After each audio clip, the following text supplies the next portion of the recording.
Yeah, I want to welcome everybody to the Hire Talents podcast. It's strategic optimizing hiring advice for entrepreneurs by entrepreneurs. And today I've got Shaun Martin, really interesting guest. It's outside of my normal purview. He is a career software engineer and became a software engineering director and executive and leading software development teams. And he's got an amazing story that I just can't wait to get into it with him and share with the rest of you guys. And in the nature of software development, he wrote a book, Hacking Your Hiring. So what a great title. This is an area that I'm not an expert in. I'm not a software hiring expert, but in general, we tend to play in all other spaces. And it was amazing, your story. So I just can't wait to get into it with you. So with that said, tell us, how did you end up going from software engineer and executive to hiring guru?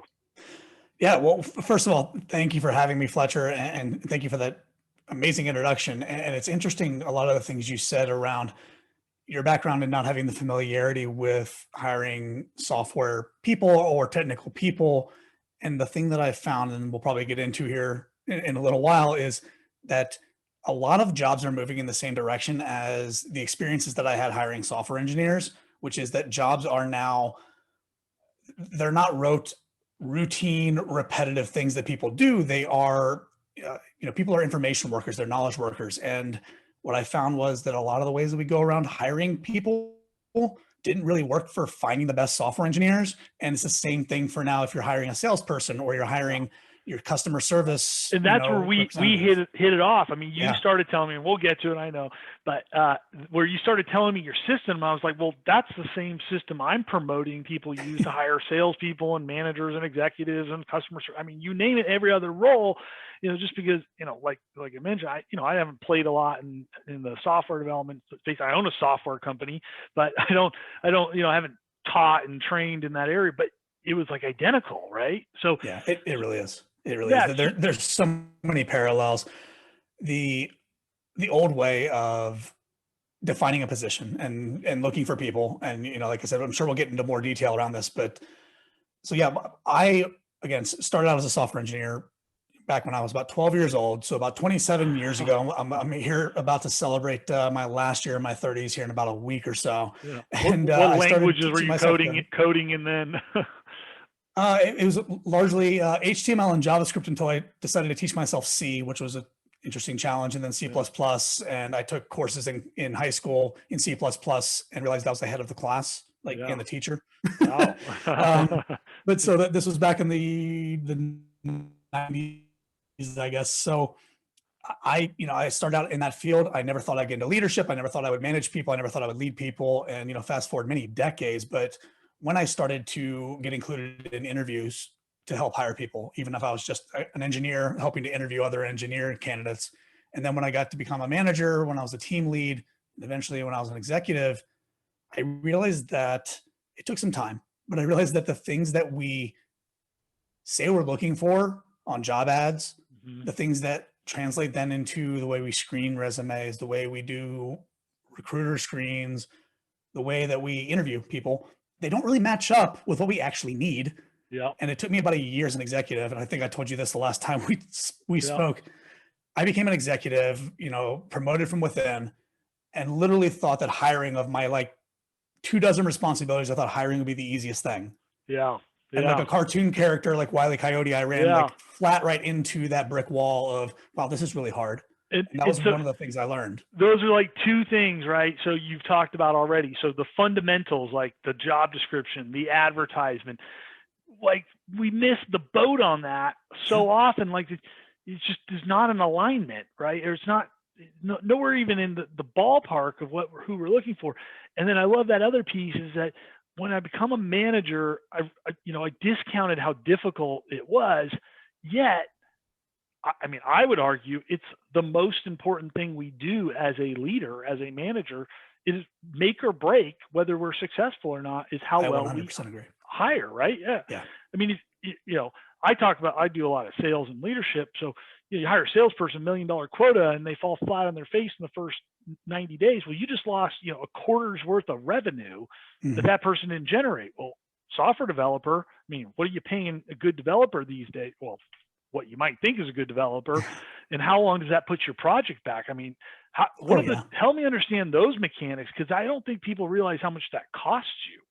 Yeah, I mean, so ballpark figure, and I live in Austin, Texas, and we're experiencing a boom over the last several years, but on average, I could say that a software engineer will cost you $100,000 a year. Yeah. One software engineer, and like you're going to have multiple, solid obviously. One. Yeah, a solid one who's not fresh out of college. Like somebody fresh out of college, maybe you could get away paying them like 70, 80, 65. I don't know. Yeah. It depends on, how good your sales process is and your recruiting process.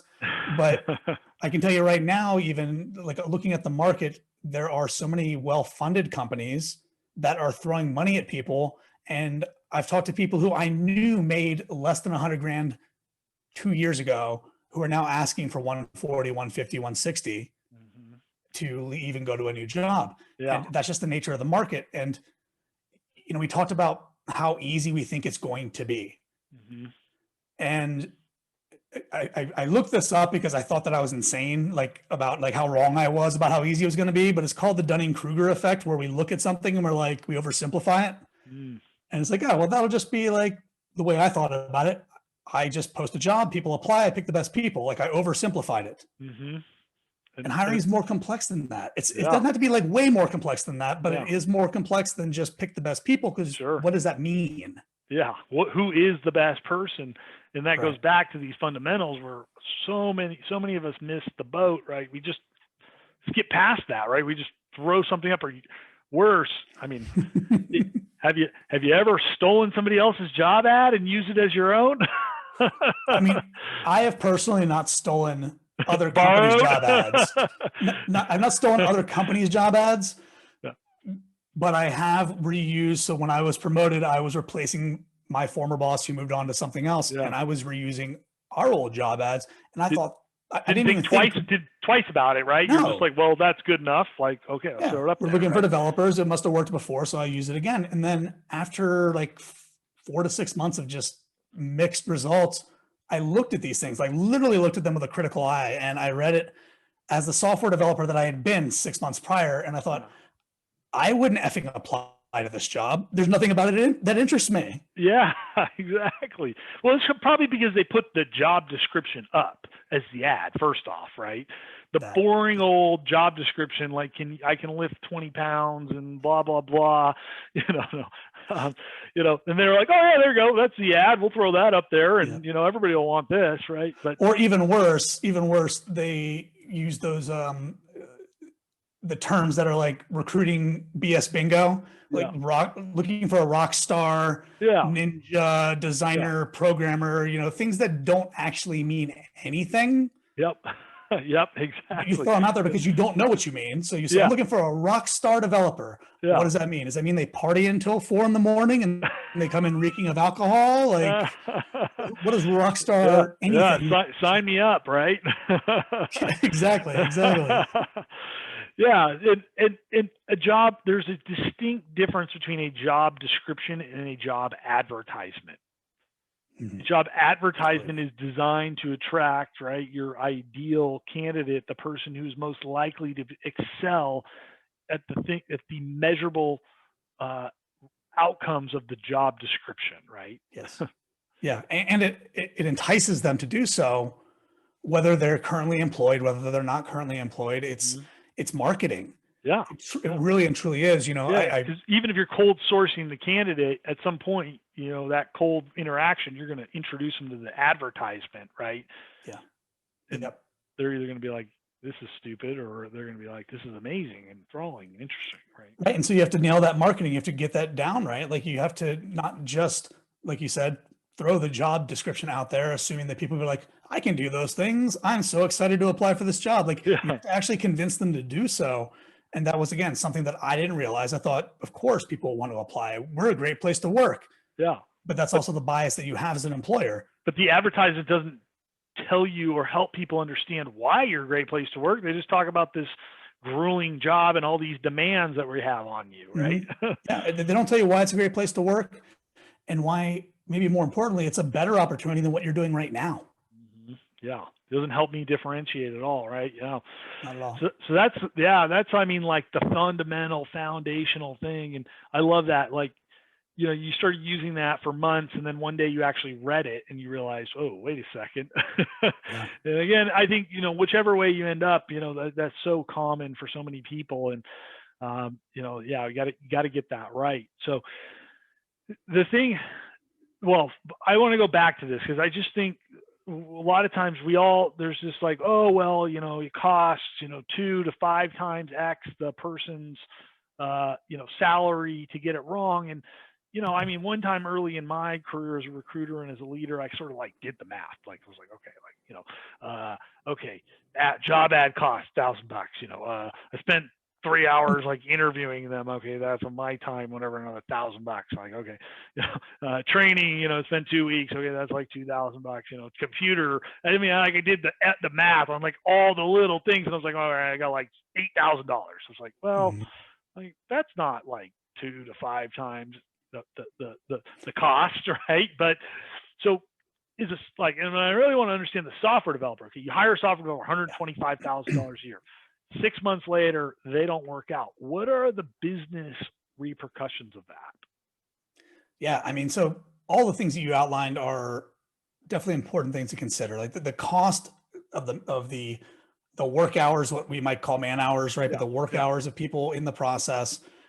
The cost, I usually think of the cost of a recruiter if you use an agency recruiter, which is, usually 15 to 30% of the hiring salary after 90 days. So if you don't decide that person's not a fit in your like 90-day period, you're paying that recruiter fee. But I think that with software engineers, it is maybe a little bit more pronounced, especially because I've worked in software organizations where the software is the product that you're trying to sell to people. So the quality of the product is taking a hit. The milestones you're not hitting, the features you're not releasing, all those other things. Those things right there. That's the cost, right? The thing you're selling to people. It takes me 6 months longer to get the product where it needs to be so that I can raise the price or that I can make it more sellable or more attractive to the marketplace. That means I'm 6 months behind potentially, or longer, or even worse, if I have to untangle the whole mess, right, to getting the product to market or launching those features so I can raise my price or make my clients stickier, reduce my churn, right? How much does that cost you? I mean, that could be in the hundreds, it's massive. Thousands, hundreds of thousands of dollars in many cases, I would imagine. And that's why I believed, I've seen some of the similar numbers that you've seen, the 1 to 3, the 2 to 5, whatever multiplier. And Peter Drucker, who is, back in like, for several decades, like this business genius, right? Business consulting genius. Yeah. He put it at more like 3X to 15X. Yeah. And not just because I'm in this space, but because I really bared down and I thought about that. Like, I really think that he's more accurate, because I think about when I got my first executive job, I had a team of about 20, 22, 23 engineers or so. I had like 3 or 4 roles to fill. Then a few people left because they saw my boss leave and they decided to spread their wings. And so that 3 turned into 6. And then we got financial approval to hire more people. And that was 12, 13, 14 developer positions, right? And I think about that now. If I had hired 12 just awful people, like not like bad people, but just like not a fit for organization, the amount of damage that does, because when you have a group of A players, when you have a group of people who want to go above and beyond for a small business to help it succeed, when you have a group of people who want to do things that are outside their job description, who are striving constantly to be the best they can be, and you hire somebody who is, we'll call them a B player, somebody who will go to a certain point and then they'll say, you know what, pay me more. Or they'll go to a certain point and they'll say, that's not my job. Or they'll go to a certain point and they'll say, I don't need to learn that. This is the better way. Those A players start to notice that starts to hamper their excitement about being in the job that they're in. You lose one of your, tentpole linchpin kind of people. What does that cost you? That costs you massive amounts, right, of money.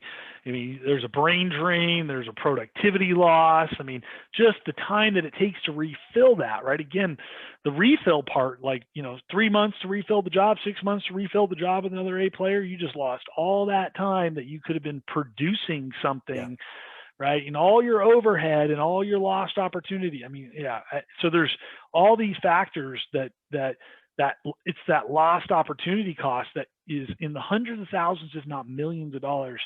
I mean, I'm working with a client who's got salespeople and a decent sales guy, a B player sales guy that they would keep, produces $1.2 million a year in revenue. So there's two factors. One, you don't fill that job. You just did not make $1.2 million. You fill it with somebody who doesn't make it after 6 months and, maybe puts in $100,000 or $200,000, right? They totally fail. Mm-hmm. That's, $500,000 plus now the time that it takes to refill it. You also probably lost that million plus even more because of all those other things that you spent time doing, or, heaven forbid you drove away other A players, right? Right. No, exactly. Well, you didn't allow the A players that could have applied to that job to actually get a chance because you hired this other person, right? Yeah, exactly. Yeah. You were too busy, dealing with this problem than to be dealing with a solution, right? Yeah.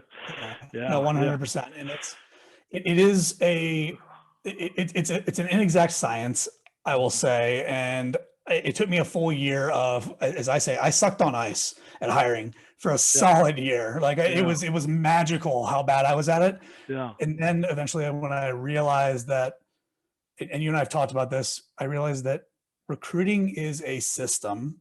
Mm-hmm.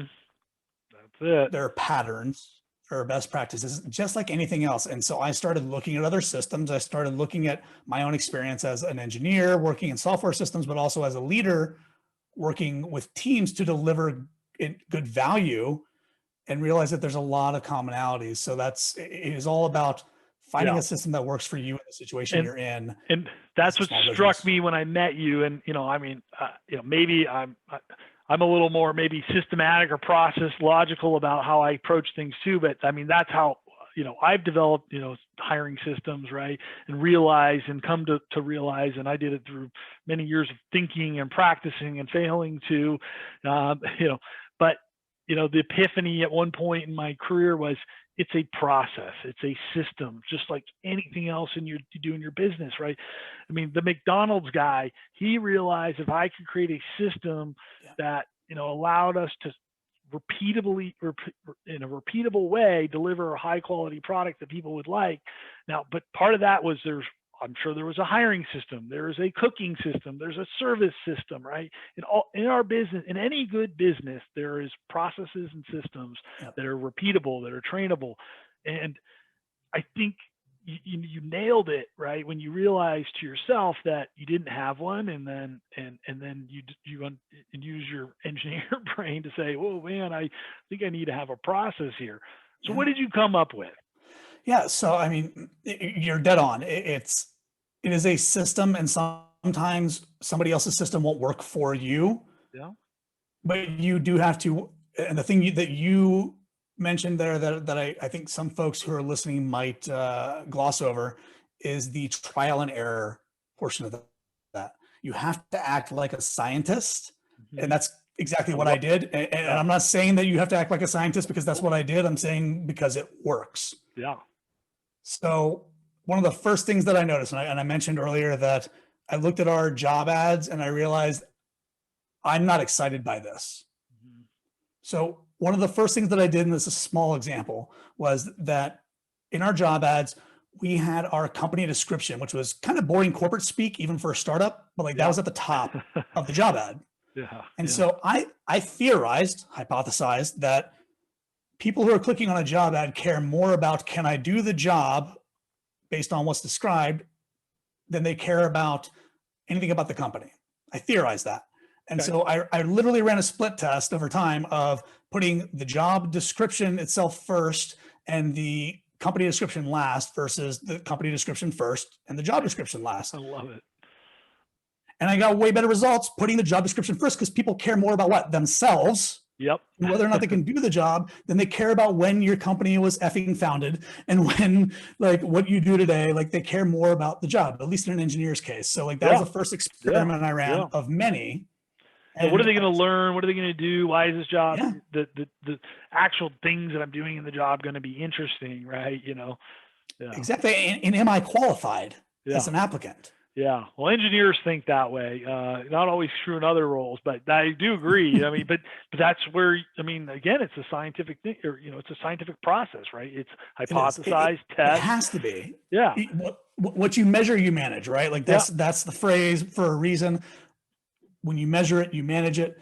I did this a bunch of times over several years at that job. Like, I started to look at where we got candidates from, because we were getting 100, 150, 200 resumes a day for a single position. Nice.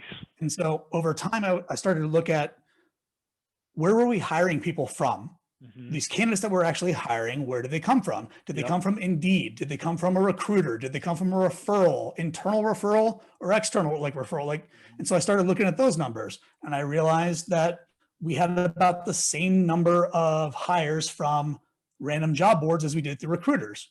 Okay, well, now it's time to like break down the numbers. Are the recruiters doing their job?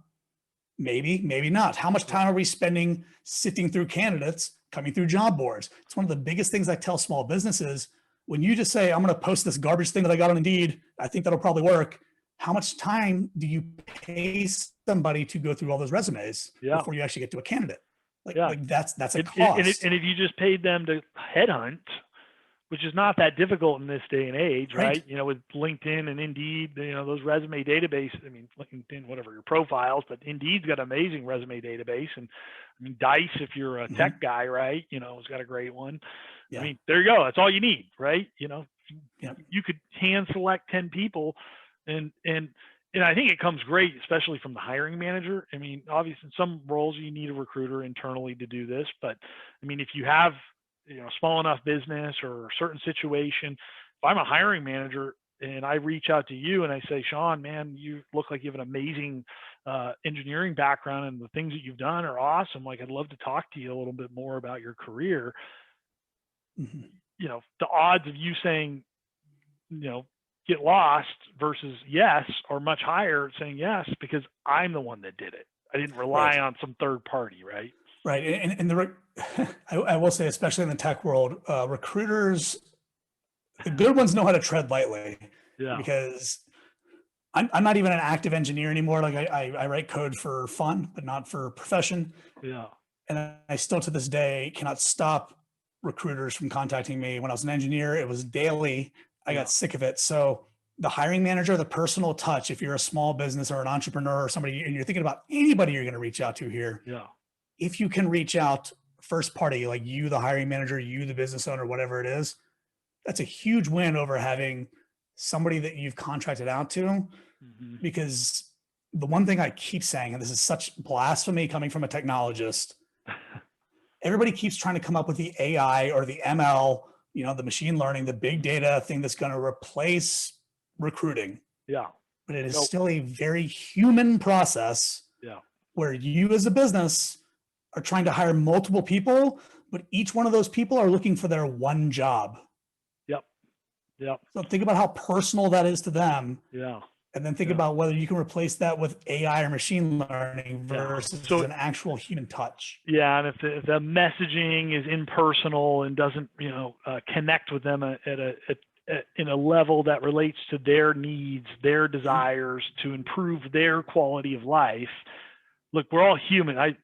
You know, we're all human beings. We all strive to improve the quality of our life. That's the bottom line, right? Like, whatever that means to us is different person to person, but that's what we're going for, right? And we make decisions emotionally, which most people will argue with. But we make anybody who's a sales guru knows that. Look, I've hired Sales 101. Sales 101, please. Is the emotional drivers are the most important factors in whether or not somebody buys, not the logical ones. And well, they'll justify with the logical ones, right? Like after the fact. Yeah. After they've bought, they'll say, well, it was cheaper and it'll do this, it'll do or it that. muddies the water in the buying process, but when you go to a car lot and you buy a $80,000 car, why are you doing that? The $20,000 car is just as good. I mean, I can tell you firsthand, not in any way, shape or form boasting. I own a Tesla Model S. I love that car. Yeah. More than most people love their children. That's a joke. But why? But why do you love that car? I decided to buy that car at the moment that I was going 0 to 60 in under 4 seconds down like an on-ramp to the highway, because that's what the salesman told me to do. And when my head shot back into the seat and then I got this huge grin on my face, I thought, I'm going to own one of these cars one day, and maybe soon, it may not be soon. That was an emotional reaction, right? You had an adrenaline rush, and you felt exciting or whatever, and then there's some deeper emotional driver that touched on for you, and it was compounded through the process. Like I started using the touch screen, I started setting the different settings, I started messing with all the different features, and I realized it just kept adding on to that emotional thing. I mean, I got to say, I've hired at least a dozen engineers where they left a previous company and came to the company that I was at as a hiring manager for the same or for less salary. Mm-hmm. That does not happen very often in the software industry. And I'm not saying that I'm unique. I'm just saying that we got really good at recruiting people for the right reasons. Yeah. And the only reason somebody leaves, if they're making 135 grand and they go to your company, which is taking a leap, putting their career in jeopardy, really, because they're leaving a sure thing, seemingly, to go to an unsure thing. The only reason they do that for no real change in salary or benefits, or potentially a drop in salary or benefits, is for emotional reasons, not for logical reasons. Yeah. So true. And it's also definitely the higher up you go, I mean, the more and more that becomes true. I mean, you start dealing with people who are super high earners. It's like money's not necessarily the driver anymore, right? There becomes more to working than money, right? Right. I mean, once you have a certain amount of money, it doesn't really change, or it doesn't move the needle unless you 10x it. Maybe it doesn't really move the needle very much, right? Yeah. Maslow said it better than any of us could. Right, like it's like you meet your basic needs, and now it's like, do I want connection? Do I want belonging? Do I want like all of these other things? There you go. That's a good way to think about it. But you're right. Revisit it's above a certain salary. Level. Yeah. So, so you began testing the marketing piece and the outreach and all that, and you began figuring that out. And then how did the system progress for you? I mean, it started progressing. And it wasn't linear, it wasn't like linear progress that we saw an uptick over time, but we would see certain benefits, right? Yeah. And again, I mentioned earlier that I was looking at where are we getting our candidates from that we're actually hiring. Yeah. And I started looking at that, and I started realizing, okay, well, job boards are costing us a lot of like man hours and work hours in order to like filter down to the right candidates. Recruiters are doing okay, but we're paying them 20 grand, 30 grand every time we hire somebody. And so I started thinking, okay, where are the people at that I want to hire? And so we started sponsoring meetups. We started hosting meetups on site, and not just like we'd throw the money, but like I would go there to a meetup and say, oh, I'm here from this company and we're sponsoring this meetup because we really support this tech stack or this platform.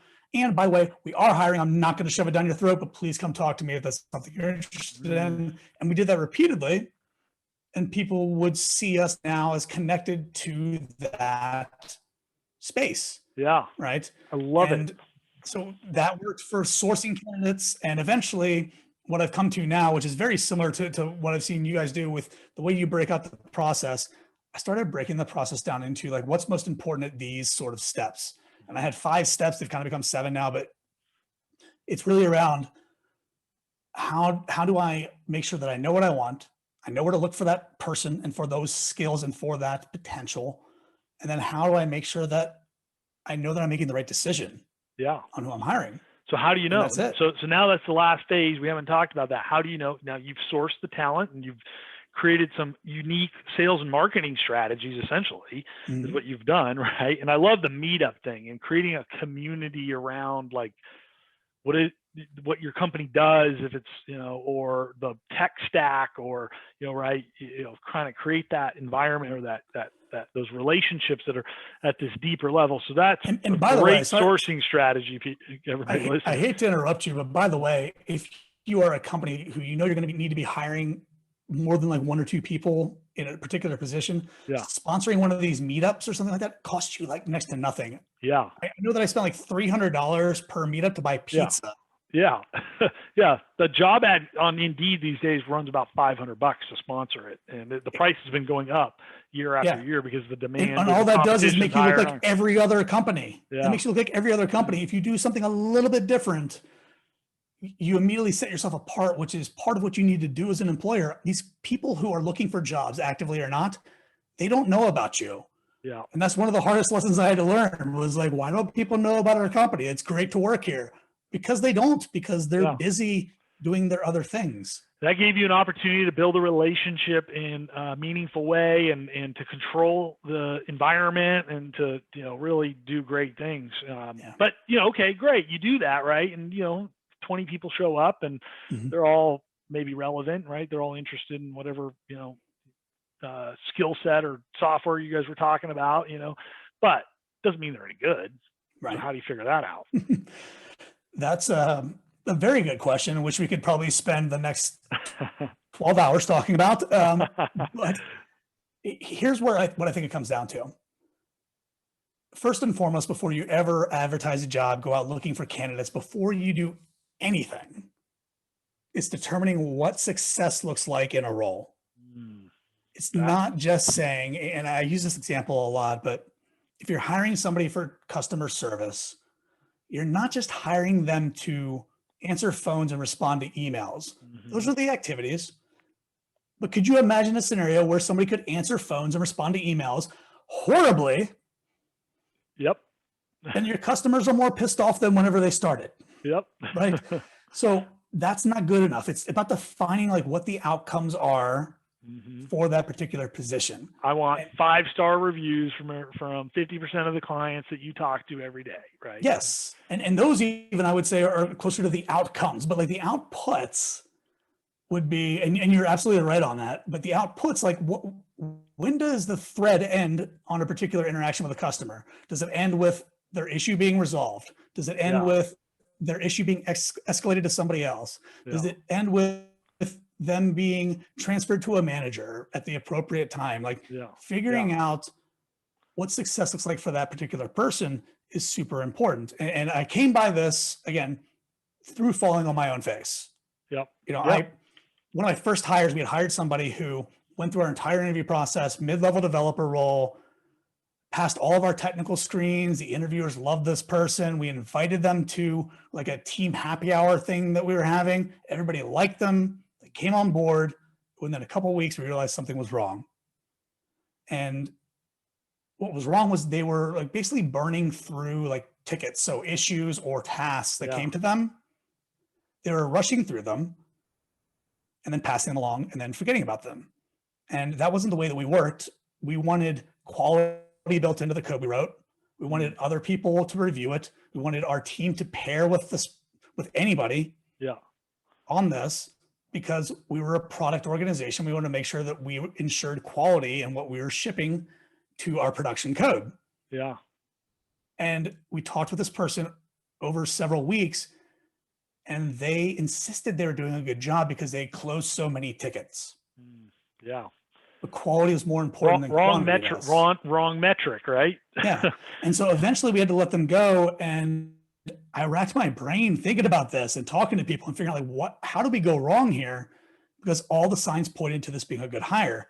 And what I eventually realized was we never really defined success for the position. Had to change it, right? Or you were defining maybe even in the wrong ways, right? If or missing a way of measuring up, and that's it. So I mean, everything we keep talking about comes back to before you even start hiring.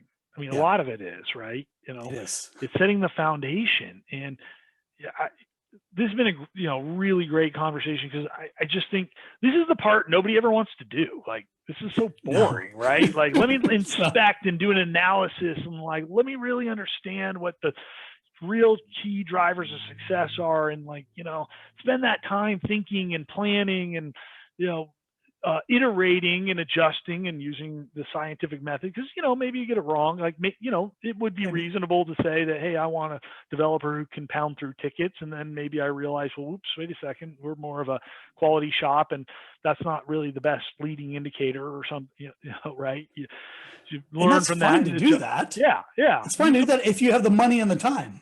Yeah, exactly. But if you don't have a target to begin with, you can't then go back and say, oops, that was the wrong target either, right? Right. So there is this is not a perfect science. And as you mentioned, duly noted earlier, you do have to customize this for your world and your situation. There are these fundamental best practices that we're talking about that are totally applicable to everybody's world, but then they need to utilize them to create the path that ultimately makes them successful. And I think, it's such a unique journey for all of us. But if we follow a system that we can adapt and grow to accommodate our own individual needs, I think it can be very, very, very powerful. I honestly think, and obviously I have biases. I work in this space, but and you'll probably agree with me because you also have bias because you work in the space. Yeah. I really feel like talent is the next big gold rush. Like, I see companies, I see the speed of business moving so quickly over the next several decades. I mean, we do have AI, we do have ML, we do have a gig economy, we've got automation in all these crazy places. We've got 3D printing, like we've got all these crazy things that are going to make business move faster. So the ability to put the right people in the right situation to succeed. Yes, fast, quickly. I mean, Eric Schmidt, one of the founders of Google, said something to the effect of, the best leaders in the future are going to be the ones who can find the smartest people and put them in the right situations the fastest, right? Yeah. And I'm totally butchering that paraphrase, but he's not wrong. No, and I think most, when you look at these really successful business leaders, I mean, most of them have figured that out. And, it keeps coming back to me. I mean, that's been my mantra. The most important job as a leader, as a manager, is to identify and hire the best people, and then, yes, I need to do lots of other things to enable them and lead them and things like that. But the first step is that, and we just like the story you shared. A lot of times we gloss over the importance there, and then nobody teaches us how to do it either. No, there's no college degree with recruiting in the title. Yeah. And HR is not recruiting, guys, by the way. No. Hopefully it will become more of an active part of most businesses. Yeah. But you're 100% correct that the first responsibility of a leader is making sure that you have a team that can accomplish the mission. Yeah. That's why so many people get stuck in leadership roles where they're like the doer, like they're the A player, right? Mm-hmm. And that defeats the purpose. Like, if I'm the one doing all the work, then why am I the boss? Right. Right. That is not the definition of a leader. Now, the best problem solvers struggle oftentimes to be the best leaders, because leaders are often facilitators, and that's not it's not a 4-letter word, facilitator. I love being a facilitator. I love watching other people who are probably smarter, more capable than me accomplish things that I couldn't accomplish on my own. Yeah. Like, there's no greater joy that I could possibly have. And it makes me feel empowered as a leader that I did a good job. Yeah. You get to, it makes everybody is happier at the end of this journey when we do it correctly. Shaun, it's been really fun chatting with you again. I'm so lucky I got to another chat with you. Where can we find you and learn more about your processes? Yeah, 100%. Again, I appreciate you having me on. I found, or I stumbled upon, this hiring expertise sort of landscape when I realized that so many small businesses and entrepreneurs didn't have the skill set the same way that I didn't. So what I did in my first couple of years, when I was not a gainfully employed employee and I decided to strike out on my own, was I wrote a book called Hackier Hiring, which is the tactical playbook to find, evaluate, and hire A+ talent. It literally is a playbook. There are 75 1 to 2 page plays that you can run inside the book that will help you with anything from sourcing candidates to how you evaluate them to the logistics of your recruiting process. That's available on Amazon. It's on Kindle. It's on Audible. It's on iBooks, I believe. And so Hackier Hiring, you can find that. And then I also put together a free guide, which is a download for folks who they just don't want to be stressed out by hiring. And whether you believe it or not, you might be getting stressed out by hiring as a small business leader. You are if you start having some misfires. Exactly. And so you can find that easily at makehiringeasy.com/guide. And that'll give you a free PDF download. It's a gorgeous guide that'll guide you through those sort of 7 elements that I believe keeps you from being all stressed out. And nice. When you do that, you'll also get sort of daily email tips on how to execute on each of those things. Yeah, I love that. I would encourage everybody to check that out. Makehiringeasy.com. Yes. Nice. Makehiringeasy.com. You can go directly to the /guide. And then the book's cheap. It's on Amazon. It's under, I think, $15 right now. And it's Hackier Hiring, the tactical playbook to find, evaluate, and hire A+ talent. All the feedback I've gotten on it is, for a book about hiring, this is really entertaining. Nice. I love that. A business book that's actually interesting to read. Yeah, and it's about 140 pages. It will not take your entire weekend, I promise. Oh, yeah. I love that too. So man, Shaun, I love what you're doing, man. I'm so glad our universes collided here. I'm looking forward to staying in touch with you. All of this, the links and how to contact Shaun, we'll put it on the landing page here so you can find those, refer back to them. And we'll be promoting this on the socials as usual. So we'll make sure that everybody can find you. And yeah, it's been great chatting with you. Thanks so much.